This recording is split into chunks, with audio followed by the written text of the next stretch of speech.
It's a nice day for Warren's wedding. Welcome back, Z Nation fans, to the Z Nation After Show on AfterBuzz TV. Tonight we are talking about Season 4, Episode 7, Warren's wedding. We've got a very, very special guest calling in, guys. Stay tuned. You're tuning into the destination for TV superfan discussion, AfterBuzz TV.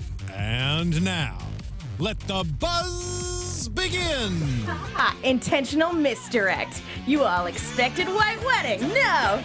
We wanted to go and have a song about losers and posers. Hey! As if that would relate to the Juggalos in some way, shape, or form. None of us listen to ICP, so we couldn't exactly. You really should, though. They're pretty fun to listen to. We weren't confident enough to make a selection, so we regressed back to our 7th grade selves. I'm more comfortable with the music I listened to in middle school than really anything else. But hey, This is true. Hey there, Z Nation fans! Welcome back. We are here to talk about Warren's wedding. Let's not waste any time. Let me introduce my fantastic panel. To my left, Katie Cullen. Hi, all my buddies. You can follow me all over the social medias at Kiaxet. That is Kiaxet. To her left, Michelle Cullen. Hello, everyone. What's up? You can find me on Twitter at Michelle_Cullen. I'm Megan Salinas. You guys can tweet at me at the Menguin. That's TheMenguin. We are going to be keeping an eye on the hashtag ABTVZNation. Katie's got you guys covered on the live chat. And calling into the show, the term writer and photographer I don't think quite encompasses everything he does. So I'm just going to go ahead and give him the title of Jack of all trades, or I guess for this episode, the Sinister Minister, Daniel Schaefer. Howdy, folks. Good to see everyone, or hear everyone, yes. Thanks so much for calling in. Anytime. So The Sinister Minister. That's his character. Oh my God. it took me a minute to recognize you on the show, because I like the top hat was and like the makeup was just so over the top that it took me a minute. I was like, wait a minute, is that Daniel? Oh, was that over the top to you? Oh, did it die? That's so It sad. was actually that top hat, as in all its glory, was stolen out of my car in the middle of the night because I had a broken trunk and didn't realize. And so there's some young punk running around Spokane, Washington, wearing my Sinister Minister top hat and 2 pairs of my prescription glasses, actually. How dare! Kind of an odd theft overall, but definitely a stylish one. You're like, well, curse him for stealing my stuff, but darn it if he's not going to look fabulous while doing it. I mean, it's Well, a as long as I still have the top crazy shoes and the cloak of the minister, I'm pretty happy. Now, correct me if I'm wrong. Was this because you've been on camera many a time for this show? Yes. Is this your first speaking role on the show? This is my first speaking role on the show. You can hear my voice in the background a couple of times throughout season 2, just as like Walla and various sort of extra background conversation. I believe in 212 and 213, I make a couple of little audio cues, but otherwise, no. This is my first full-fledged on-screen speaking role. Welcome to your SAG card. Hey, I'm going to take advantage of that. I did not expect that kind of day rate, believe me. Well, congratulations. You pay me SAG base, I'll play just about anything. Very nice. Since this was your first like full speaking role on the show, were you nervous at all? Oh yeah, totally. It was sort of a combination of things because it was such just a ridiculous role that sort of allowed a certain degree of confidence. And I must thank producer and writer and director extraordinaire Steve Graham for allotting me and trusting me the responsibility of bringing the Sinister Minister to the screen. So I will be in his debt for that for a good long time. It's definitely a part that the way I found out that I was in consideration for it is my father walked in and he was like, How do you feel about clown makeup? I can hear that like, in his voice, well. too.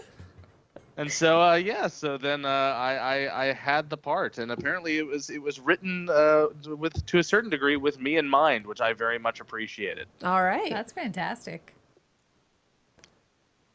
So for this episode, it's kind of a little bit of a wild ride, and we're going to be honest, none of us are Insane Clown Posse fans. So I feel like a lot of the humor and irony of this episode is completely wasted on us. I mean, I will say there's definitely a lot of sort of inside jokery in it that if you are a juggalo, or at least juggalo adjacent, people will appreciate.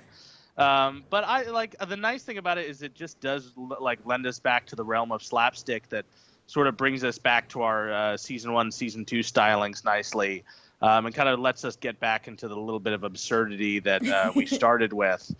Because the nice thing is, as serious as this season is, and as dark as we've been able to get, which we all love being able to get where we have been. Having those little added moments of absurdity were definitely nice. And next week's episode, which all I can warn you of is zombie nunnery, will allot a certain degree of that comedic seriousness once again. Oh, goodness. I cannot wait. We'll talk about that a little bit more when we get to predictions. nun puns. That's I'll what put it you this way, have something to remember look is forward to. one of Carl's earliest successes was a short film called Nun Fu that used to play before the Rocky Horror Picture Show in Los Angeles. So wow. nuns and violence are a storied tradition in the Schaefer family. That's fantastic and so wonderfully strange. Is it on YouTube or someplace where we can obtain it? Netflix? I've yet to actually be able to find it myself. I know we have it on like 1incher somewhere deep in storage, but otherwise, even I have not actually seen anything aside from a production still or two. Oh, wow. Carl, what are you doing? All right, Z Nation fans, that's your quest. Find it. That's your homework for this week. Yeah, whoever can find the original Nun Fu, I would be forever grateful. I think that would be a gift to the world, to be honest. Mm-hmm. Katie, did you have a question? No, I was sitting on nun puns. Ugh. Why do I bother? That's what you have to look forward to. So talking about this episode, where was the inspiration for like juggalos of all things? Because we've seen a lot of stuff in the zompocalypse. So I was wondering, where did the inspiration for this episode come from? Well, I can't quite speak to Steve's frame of mind when putting it together. But I will say one thing that we always like having on Z Nation is that just it sort of is the freak of the week to a degree, and the Juggalos are such a lovable bunch of really just phenomenally fascinating subculture, just filled with some amazingly cool people, and we just it comes down to a lot of the time we talk through like, all right, who would actually survive in the apocalypse? And we have a feeling in burnt out Detroit, like the Juggalos would still stand strong. I do agree with that. Yeah. The Zuggalos, however. Well, the most interesting thing, just as a pure coincidence, is that the week we were in production of this episode also happened to be the week that there was the big reveal that there happened to be a showdown about to occur between a white nationalist march in Washington, D.C. and the Juggalos. And the Juggalos were like, we're not going to put up with these Nazis. Like, I remember that. Social justice Juggalos were the talk of the town. We were very proud to be associated with the Juggalo brand at that point. You gotta hand it to anybody who stands up to Nazis. Yes. I really want to see that showdown. Just clowns with hatchets. Just like, you gotta give it to them. Didn't the Nazis like not show up? They just nowhere near as many of them showed up as anyone thought, and way more Juggalos showed up than anyone thought. So that would have been quite the showdown. If I saw a group of Juggalos coming towards me wanting to rumble, I would absolutely run. And one thing I will say, and I say this with full honesty, Faygo is a phenomenal beverage. Just a truly phenomenal line of sodas. I am proud to say that on my road trip home at the end of the season, I stopped several times throughout the Midwest and picked up a Faygo or two for my drive. It is a Midwest staple. And it really is a lovely beverage. And actually, believe it or not, a Jewish beverage company. Yeah, so it's a full level of communal support that I think no one was aware of in these politically trying times. Well, Juggalos are the reason that Faygo is still afloat, aren't they? Probably in good reason. It's definitely a key element to their brand. Yeah, I guess you gotta know your audience. And we actually had specific permission from Faygo to use the brand in the episode. That's exciting. As long as we did not kill anyone with a bottle of Faygo. That was the only real condition, is we were not allowed to use Faygo as a weapon. Okay. That's a fair request from a company. Yeah, in terms of product placement, for sure. You really don't want the like, oh, did you see the Faygo kill in that episode? You don't want the phrase Faygo kill going around. Like, Yeah, let's get that trending. well, then someone's going to be like, did that happen in real life? Like, no. Calm down. Well, let's talk. Z-Nation is real life. I worry about your real life. Oh, God, don't get me started. Well, during production, it is like 14 hours of your every day. 14 hours a day for almost 6 months straight. Yeah, so I could definitely see how Z-Nation would be real life at that point. No, in the case of the apocalypse, which is seeming more and more potential every day, I feel like our crew is better equipped than almost anyone you'll meet. I mean, yeah, you guys deal with the apocalypse on a daily basis. I wouldn't argue with that, yeah. Yeah.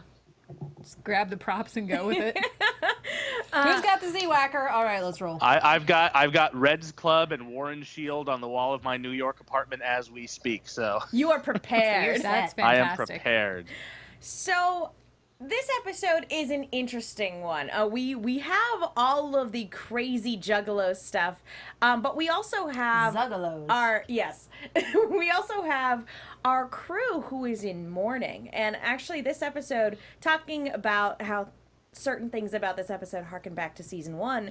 The episode that this really reminds me of, it seems like a much darker version of Welcome to the Fubar. Where Lucy being dead, the entire group is reeling, and instead of Warren kind of being the one to come to terms with it, in this case, it's Murphy having to come to terms with the person that is gone. But I feel like we kind of had, contrasting those two episodes, Welcome to the Fubar, I feel like we had things with Warren kind of strung throughout. We'd cut back to her at the bar, we'd have a conversation, we'd do whatever, and then when things got real, she kicked into action. Here, I feel like we had a character development sandwich. We had the funeral, which was beautiful and heartbreaking. Aww. We had Murphy flying off the handle. We had a whole bunch of really, really uncomfortable stuff. And then we had Murphy give a speech about parenthood. So I feel like we just had that chunk in the middle that was all Zuggalo light torture porn. And then we... And then we had the actual good character stuff right at the end there. So it was there, but it was like the world's least comfortable mallow cream sandwich. Well, I think that is something that is sort of on brand for us, though, which is the combination of like the obviously difficult situations that are the reality of our apocalypse, is that like we lose people, and that is something that this show, despite its absurd low budget moments, I think we deal with pretty bluntly in a lot of ways. But then at the same time, like sprinkling in a little bit of absurdity with a cadre of clowns who are out for blood in the most carnivalistic ways you can find. I think it's in a lot of ways, it's a good distillation of stuff that usually ends up like over the scope of a season. We just get that level of absurdity and that sort of heartfelt nature in the same episode in this moment.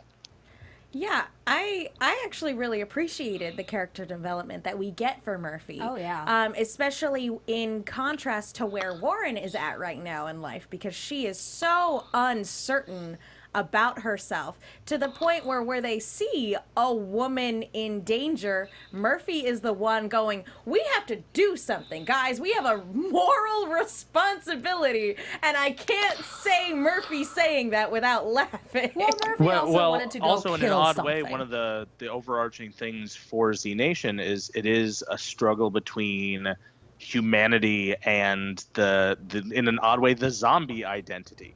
And Murphy in an odd way in this episode does border on some of his most human moments, and sort of has stepped away from his apocalyptic ambiguity and sort of self-prioritization he often has. And in this episode, I think we see him sort of holding on to human life a little bit more aggressively than we've seen him do so in the past. But he also got them into this mess because he just wanted to kill something. I feel That like is true. He was not thinking straight. Yeah, I feel like he went on an interesting journey of piking a zombie out of sheer anger and then seeing a zombie being tortured and in my mind thinking back to Lucy and Lucy's connection with the zombies and Lucy's gone. And then they straight up murder 2 people. Two still human beings.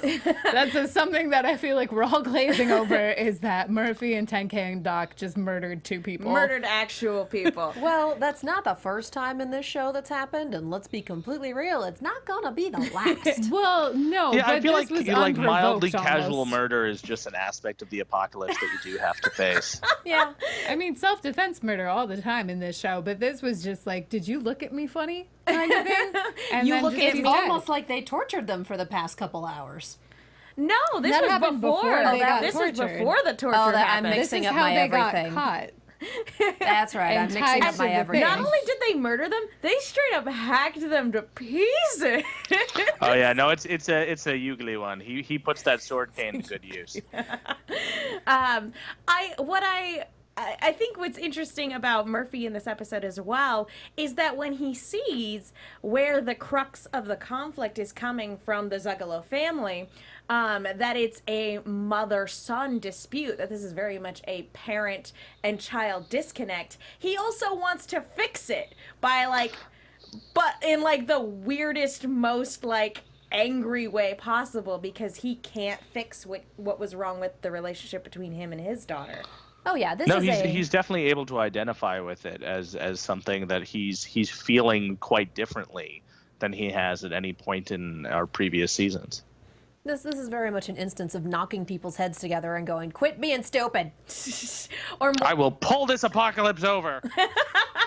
Please do. Please do. Can you Instead of- turn it around? Instead of knocking their heads together, just electrocuting them until they agree and see the light. We are far beyond turning this around. Let's be real. Can't backtrack now. Nope.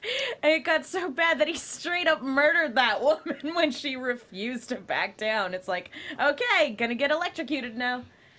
Hoi. He never should have saved her in the first place. I disagree with that as to be okay, yeah, it could have been a trap, but if you see somebody who's been clearly left to die, you wouldn't think, yeah, she's better off if we just leave her. It screams trap, and they just got trapped and wound up in the hell crates, and that's how we lost Lucy. Direct chain of events. So after that, we're gonna walk straight into something else that screams trap? You heard it here first, everybody. In the zombie apocalypse, Katie will leave you to die. Only if I don't know you. But it's interesting looking at how bloodthirsty Murphy is because prior to Lucy being introduced in the show, when he had the biggest connection to the zombies, he was the one going we shouldn't hurt them if we don't have to. I can communicate with them. Since he's lost that connection, all of that empathy is gone because he no longer feels it. Well, the zombies took Lucy from him. No, they did. He got bitten and she saved him. He does if he doesn't want to blame himself and doesn't want to deal with that, it's the zombies attacked me, the zombies bit me, she gave up her life to save me. It's the zombies' fault. Grief doesn't have to make sense. This was a really good argument discussion that we just had. It was a full conversation. I do want to ask Daniel, since you were on set a lot for this episode, a lot of this episode for me reminded me of a House of a Thousand Corpses, Devil's Rejects sort of aesthetic, Rob Definitely Zombie some aesthetic. heavy reference there, especially in the makeup. I know the Sinister Minister was definitely, there was a lot of reference. Claire Brooksbank was the artist who was in charge of designing my makeup and just did such a great job. It was her and Tess Leia who collaborated to put together the wacko face I was wearing. And that was definitely a heavy point of reference. And I think the beard also just helps tip that scale just that much more. Yeah. Yeah. The beard was a little unwieldy.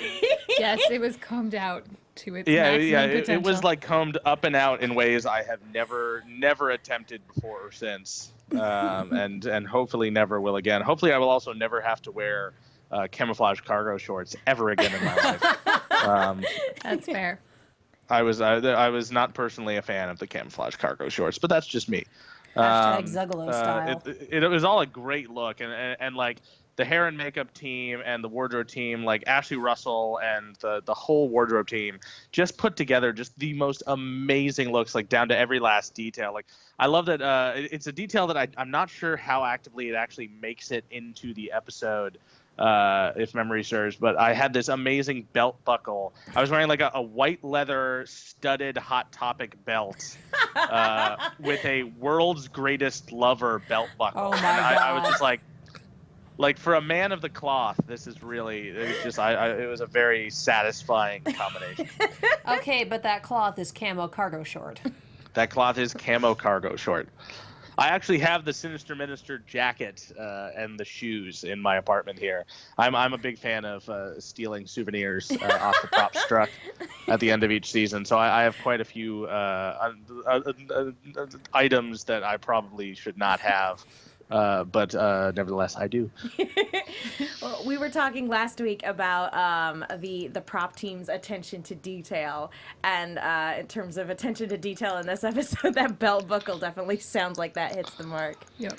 Well, yeah, that was Ashley Russell in wardrobe, just like picking just the best stuff. But then also something to look forward to is you really want to talk attention to detail. Keep an eye out for all I'm going to say is keep an eye out for the cut and curl coming up in a few episodes, and I think you'll be very happy when it comes to the attention to detail paid by our set deck department, who just pulled out all the stops and put together one of the craziest sets you've ever seen. Speaking of sets, so that's another thing worth knowing about Z Nation is just a production reality we have is like this season when every episode was produced on a 5-day schedule. That is nigh all unheard of. Even quicker than you guys have been doing it before? It is the fastest we've ever done it, and I'd be surprised if anyone's doing it faster. Jeez. 14-hour days. So one of the indeed. things that we do inherently is we look every season at locations that our great location scouts have found, Debbie Dahlstrom and Pete Morose, and see like locations we have that we have not used. So for example, in season 3, an episode that was literally just completely written because of a location was Doc and the Three Witches. And that was just because we found a guy who had a castle in his backyard. In Spokane, Washington. Similarly, we shot this episode, and I think a lot of the reasoning behind why this episode was greenlit and made it to the final set list was because we had a house at the edge of the Hilliard neighborhood of Spokane that had a Ferris wheel in the backyard. So, like, we did very relatively minimal set decoration. These are things that are just actually there, which is definitely very, very helpful on our time frame. And the ability to write to location on this show gives us so much of an advantage when it finally comes to production. And it saves us so much time and also just like gives us fun ideas. Like as soon as like we were like, wait a minute, we have a Ferris wheel. We got to do something with the freaking Ferris wheel, man.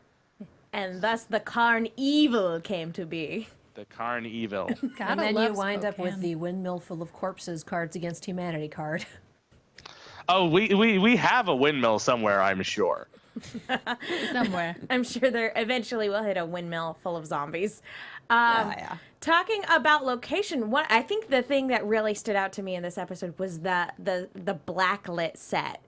It's not the first time that Z Nation has used black lights before, but this, because it was an evil carnival, basically, it really popped and it really looked amazing. So yeah, I got to give that to the guys on the set deck team who, again, just went above and beyond. One of the things that we had a really interesting production change this season that we haven't really had in the past is we built way more sets this year than we ever have. And part of the reason why is because we had the Museum of Arts and Culture in Spokane, which is the Museum of Pacific Northwest Arts and Culture. We actually had the ability to use their space as a soundstage. So we had an exhibit going of like about the locals, like artists who work on the show, and like really a full-on museum show about Z Nation. And one of the things that we used there is we had the standing sets, and people could come and watch us film. And so while this particular set was actually on location, one of the things we were able to budgetarily reprioritize was that a lot of our set deck was able to be much more elaborate. We were able to build crazy things like the wheel, like the full blacklight set, like the giant mouth and the golden toilet throne. Like we were actually able to build those when in years past those are things that we have to sort of avoid for production time. This year we actually were able to lean into that, which was really nice. All right. That's awesome. That's awesome. So people in Spokane got to see you guys filming episodes this year? Yes, ma'am. We actually had essentially an open set. Aww. And anytime we were shooting at the Mac, people were able to come and watch from above in their largest gallery number 3. And so all of the Zona stuff was filmed at the museum. All of the Citizen Z stuff, the Citizen Z set was built into the exhibit, and when we weren't shooting there, people could literally walk onto that set and check it out in detail.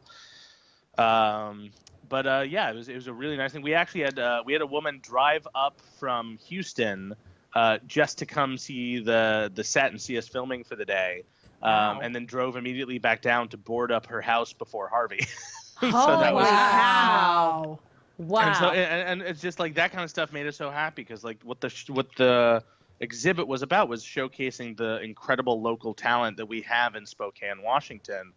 And just sort of what the abilities of our cast and crew, who are just ridiculously talented people, really are. And so it gave us the chance to sort of show them off and thank them for all the work they've done. And so having the local Spokanites and then also just people who are fans of the show come and check out the exhibit was really, really satisfying.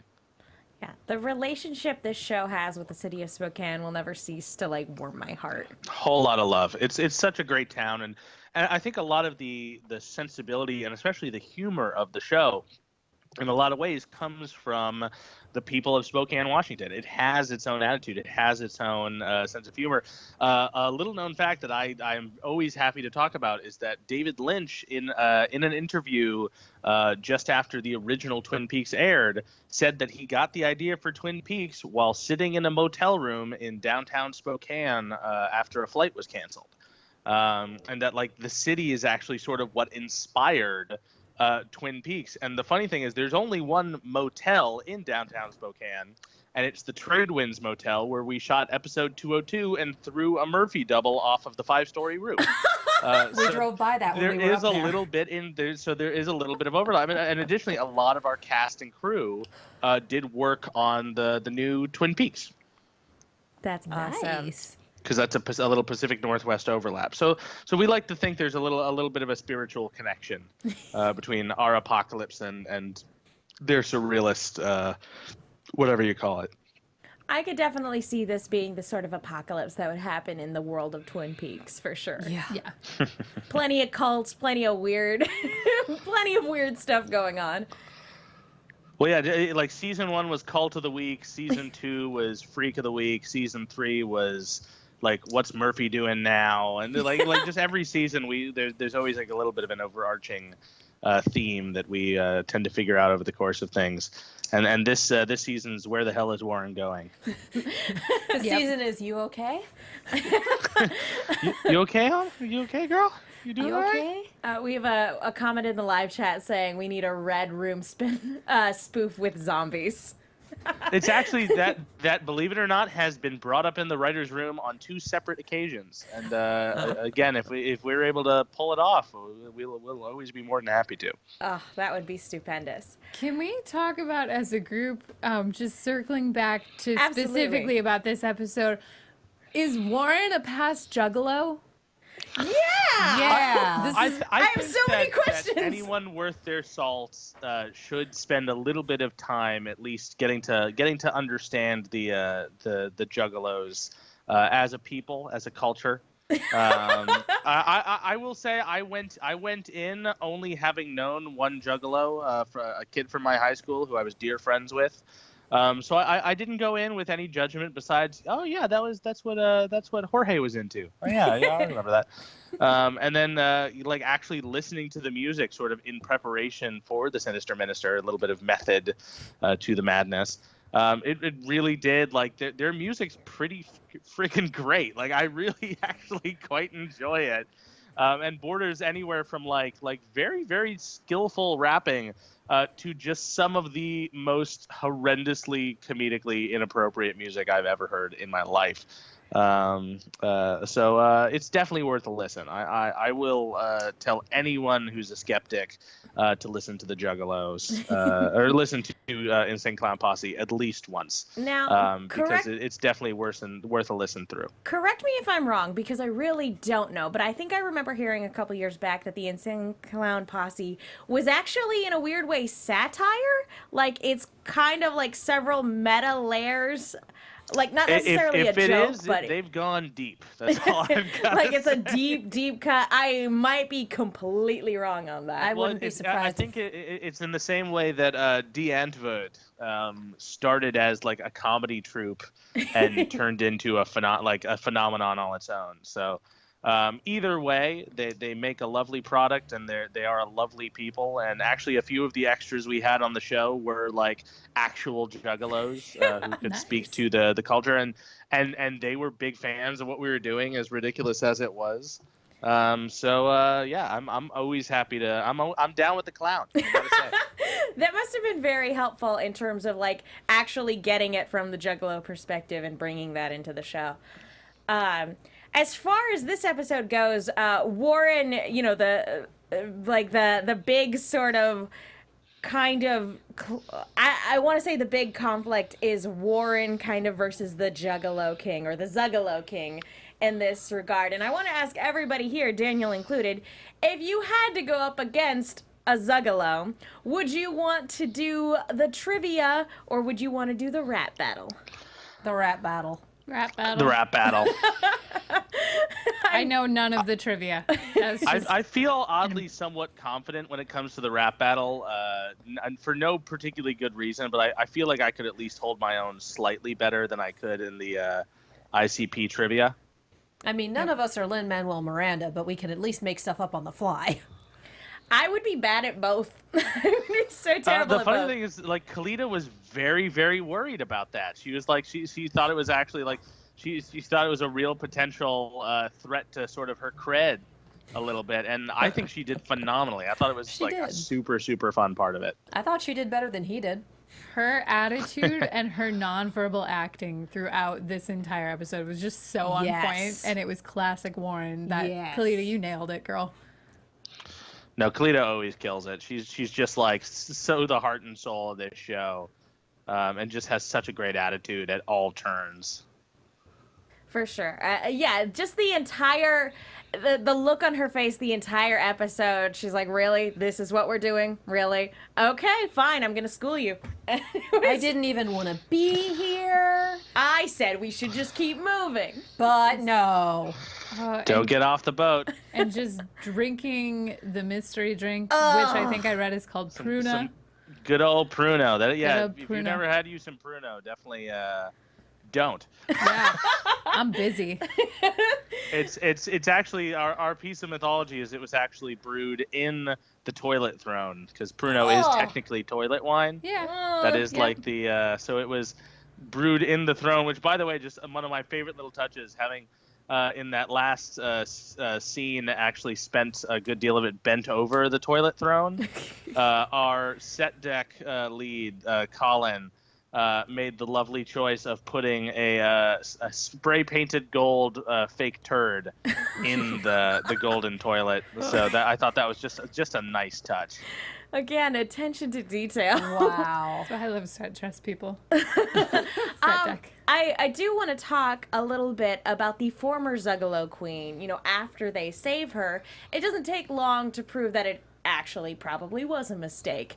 But man, like as a character, you can tell fairly early on that she's a little insane and also very much a terrible person. But gosh, Janice was just like one of my favorite actresses we've had as a guest almost this whole season. She was just such a gem to work with. She was a glorious actress. Yeah. Like, extremely well acted, super uncomfortable to watch. Like just that monologue where she and Sergeant Lily are together, waiting for everybody to come back from inside. The And Fritos truck.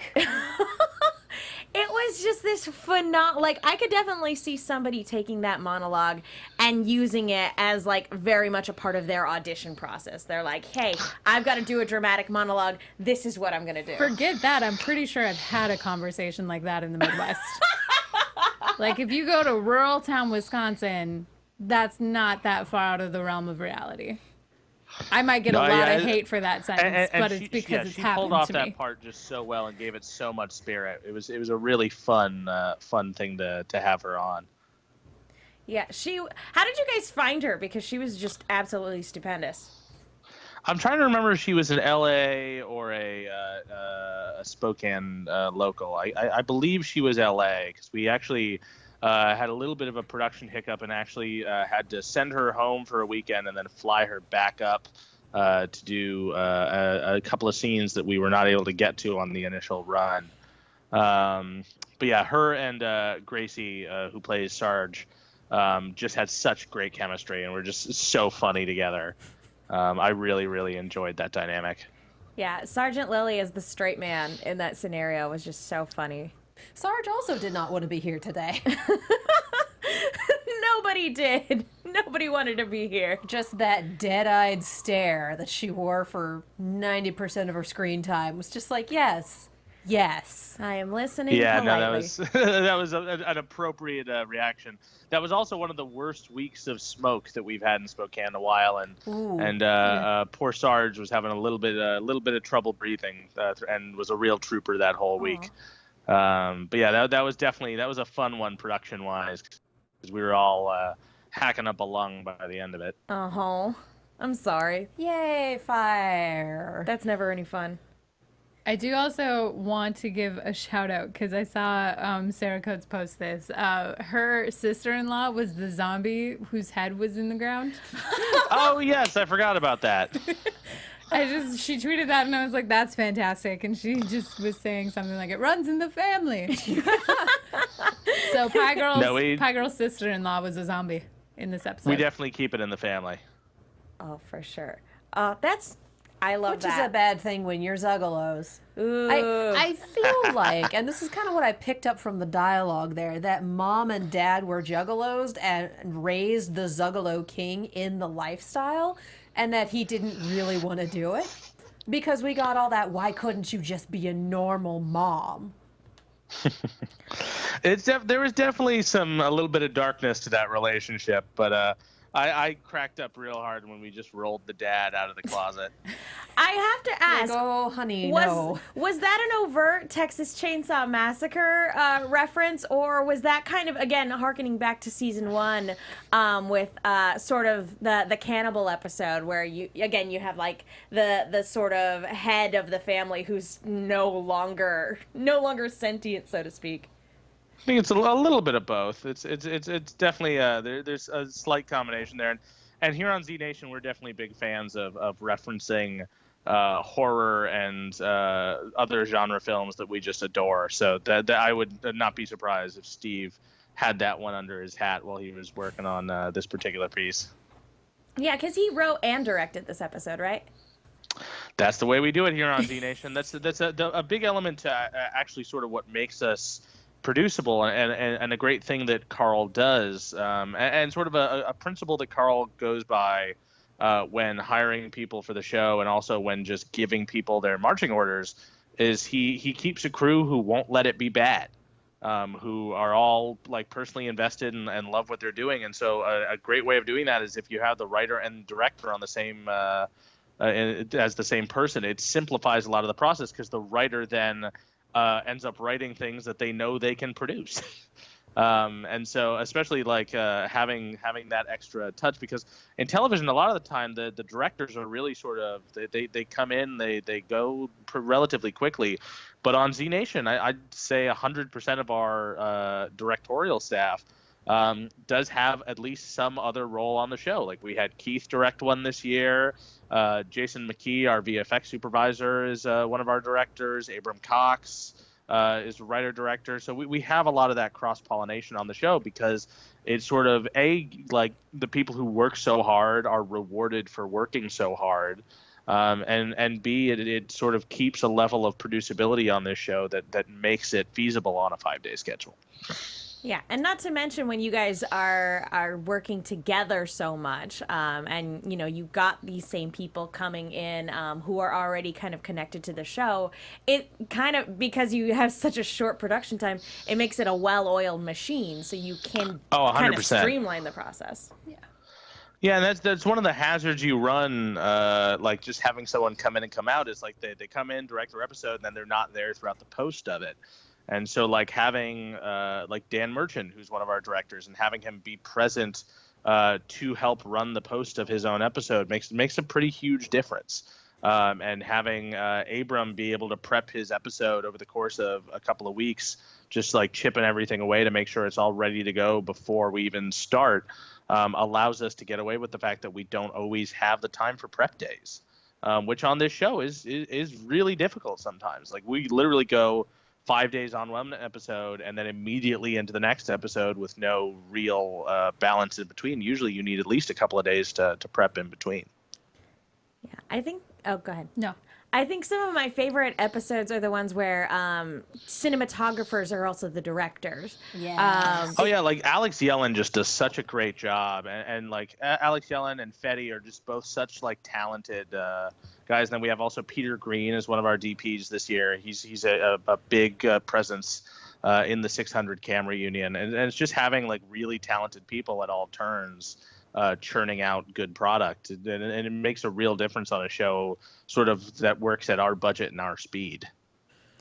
Yeah. We have a question from the chat asking about the zombies walking into the fire when Lucy's funeral pyre went up, and kind of asking about the implications of that. Do you have any thoughts on that, or is that kind of like more like what you see is what you get on that one? Well, I think it speaks to sort of the power that the Murphy clan has when it comes to their connection to the zombies, and that these are zombies that like are really sensing this death and this destruction in a way that they have to do something. They're just compelled forward. And something I think we've established very well with Lucy is that these are people still. These are people who have a sentience and have a soul and an identity that they can still latch on to. And so having this sort of moment of zombie sort of self-immolation as part of the grieving of Lucy is definitely dark, but I think a very important aspect of sort of her arc. Yeah, it's a very fitting way to say goodbye. It is.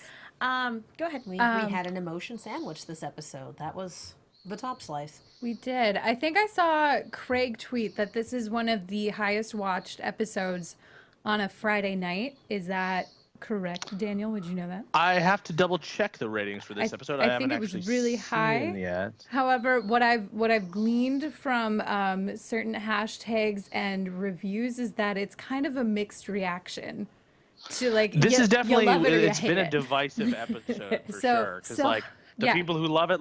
The people who don't really don't. Was that kind of just like an understanding going into this that Stephen Graham had, like people are either going to love it or hate it. This is my vision. This is what we're going to do, and everyone was kind of on the same page. Well, I think also just the reality of this show is it's very often it puts you into love it or hate it situations just by sort of the level we take things to.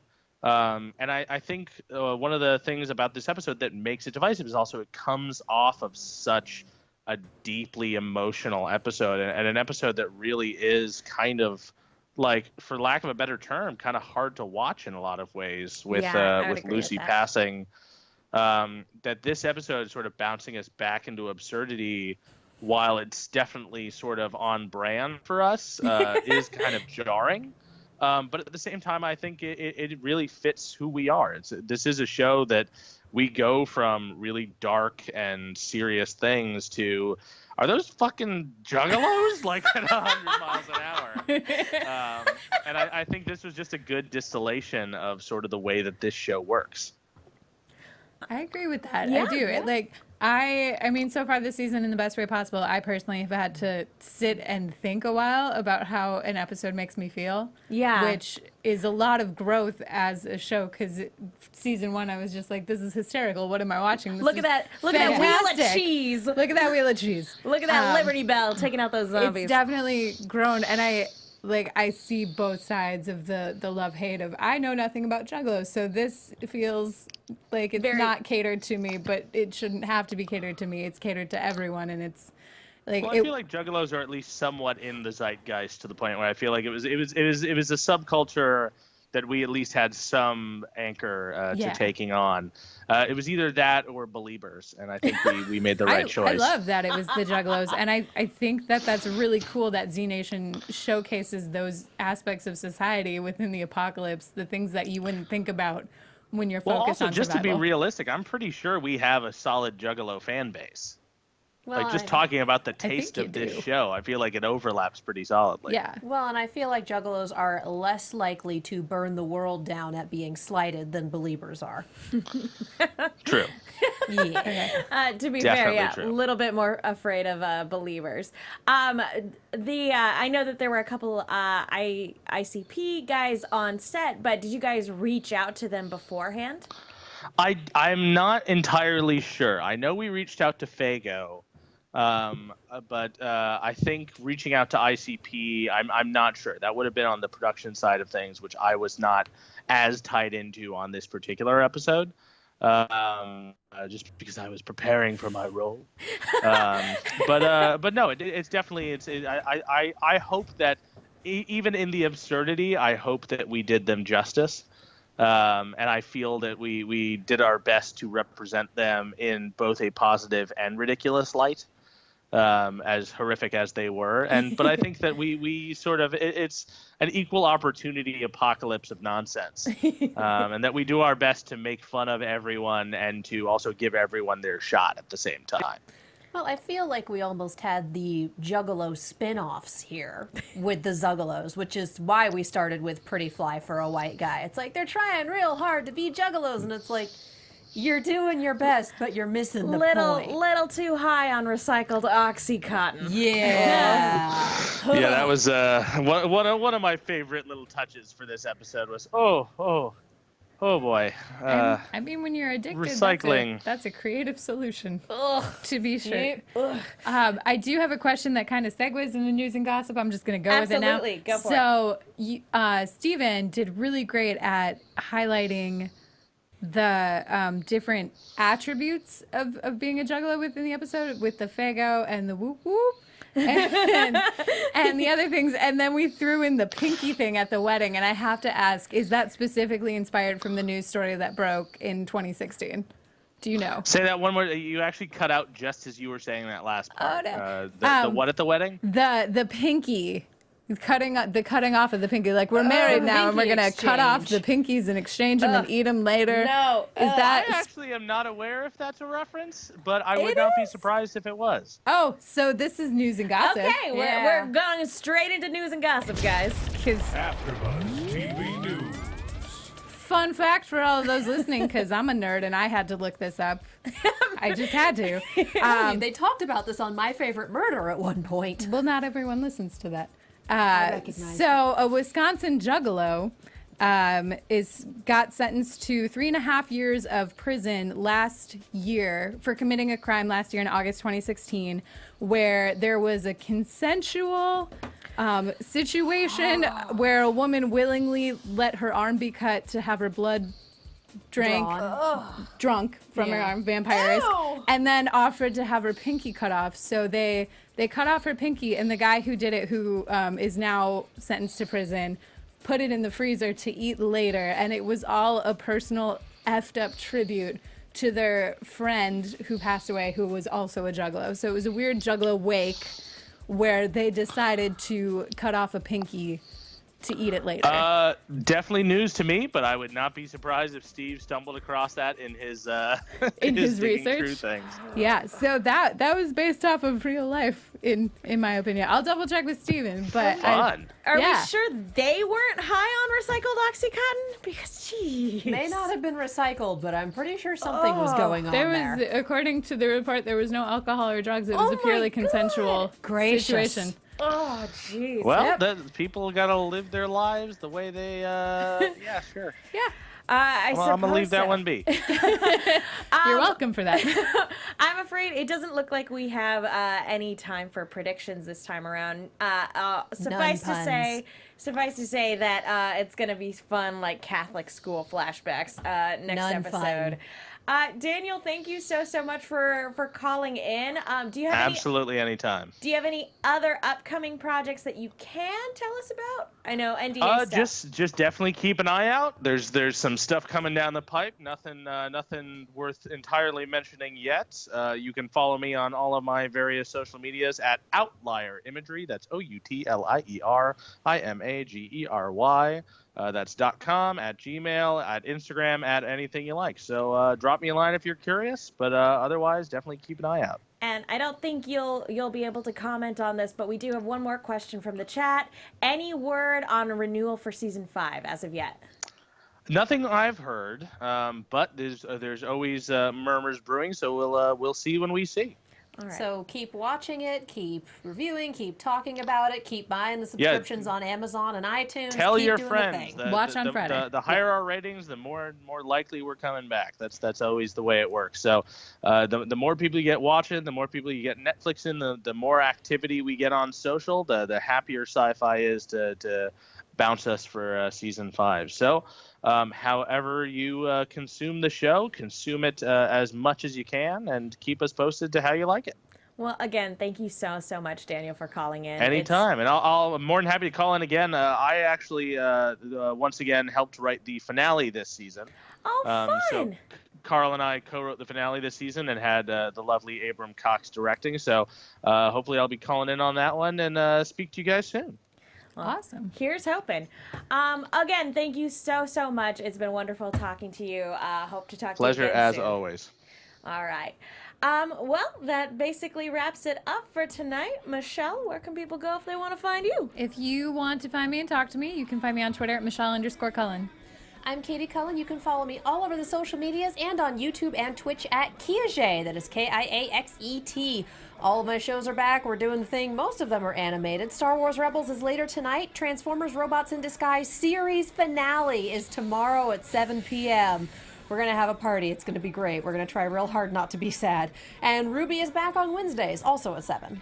I'm not crying. You're crying. It's fine. Oh, I'm crying. I'm Megan. You guys can follow me on Twitter and Instagram at The Menguin. That's TheMenguin. I am also on a bunch of shows here at AfterBuzz. I write articles for The Movie Chick. Be sure to also check out Season 2 of The Shadow radio recreation, where I do the voice of Margot Lane. Thank you guys so much for watching. We will see you all next time. From executive producers Maria Menounos, Kevin Undergaro, Phil Svitek, and the entire AfterBuzz TV staff, we would like to thank you for listening to the AfterBuzz TV network. To watch or listen to other after shows and post comments or questions, be sure to visit AfterBuzzTV.com. I'm Sir Richard Wentworth, and this has been a presentation of AfterBuzz TV. Buzz you later. The views expressed herein are those of the hosts only and do not necessarily reflect the views of AfterBuzz TV or its owners or principals.